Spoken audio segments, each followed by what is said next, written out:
Greetings from the Gartman Gourmet. And welcome back, folks. Today we'll be continuing our adventure in cream cheese creation. And I have a scrumptious appetizer recipe that I call Oysters Currituck. I've actually gone ahead and prepared this for you, but we're going to go through the steps as well. So, today you will need fresh oysters. These oysters actually come from Currituck County, which is where I live. You should always keep your oysters on ice. I've got one here I'm going to prepare for us, just sitting and waiting. We'll also be using some finely diced yellow onion, some crushed Ritz crackers. This is oyster liquor. This is the juice in which the oyster is naturally suspended. You want to save that when you shuck your oysters. Secret ingredient to our sauce. We're going to melt a little butter, cayenne pepper, some like it hot, and some bacon crumbles. Now this is Oscar Mayer center cut bacon, and I have found it's the best. It doesn't curl when you cook it. Alright, first thing we want to do though is go ahead and shuck these oysters, or in this case this oyster. If you're not familiar, I normally use a hot pad or a dish towel, anything to protect your hands. Just want to take your oyster out from the ice, locate the hinge, which is easily found.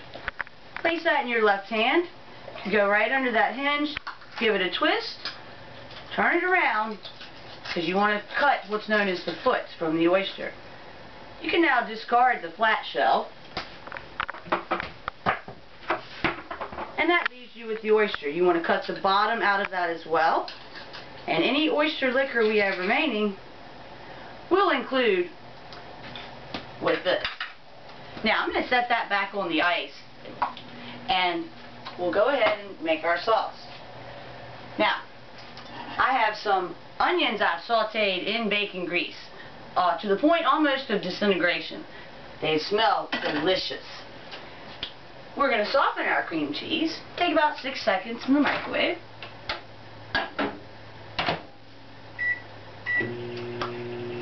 And we're going to mix all of those ingredients together.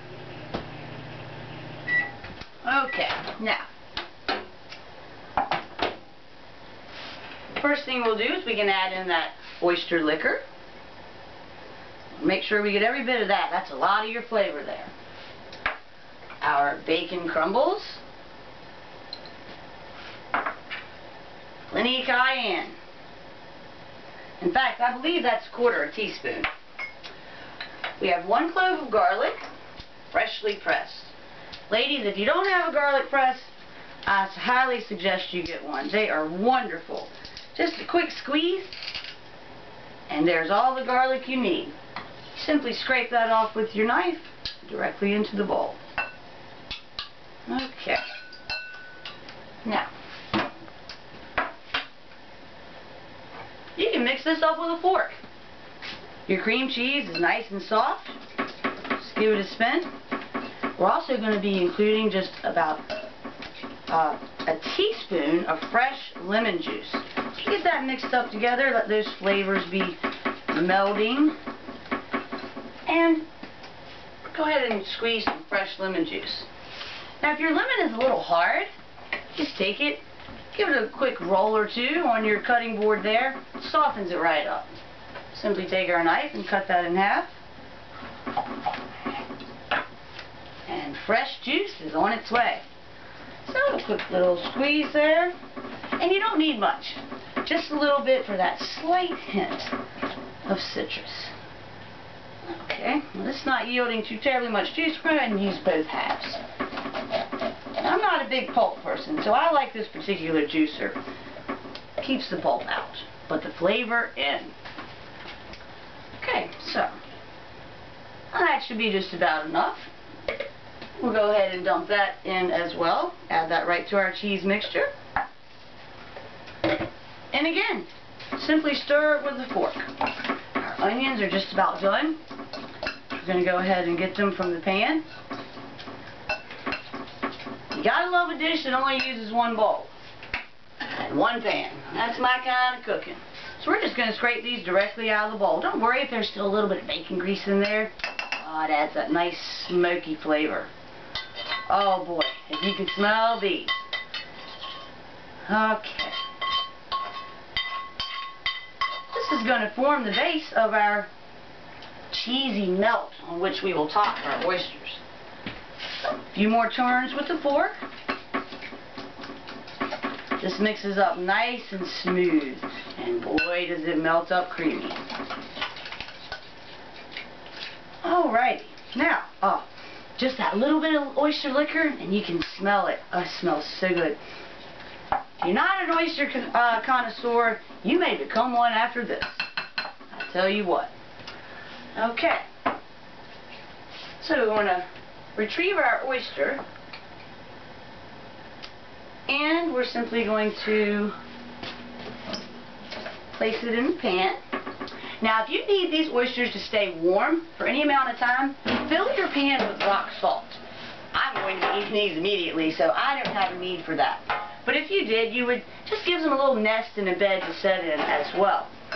So, you simply take your oyster and your lovely cream cheese mixture here. I'd say about a tablespoon. You want this to cover 6 oysters. So you can be a little generous. Maybe mash it about a bit. Give a nice little spread. And we've got a little extra here, so I'll put a little extra on this one.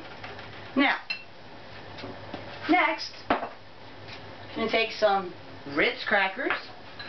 And you can smash these between 2 spoons. Makes it really easy. You can also crumble them right in your hand. And it doesn't matter. It's just going to form a little brown crust for us, a little buttery flavor. And to give us that golden brown, we're also going to top it with just a touch of melted butter. So a few seconds in the microwave.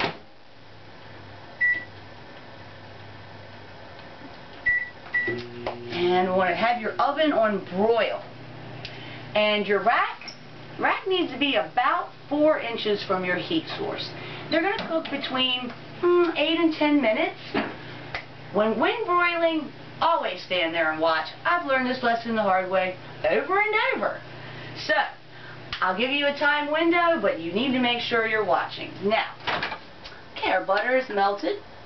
Just going to take a little bit of that, drizzle it over our crumbs.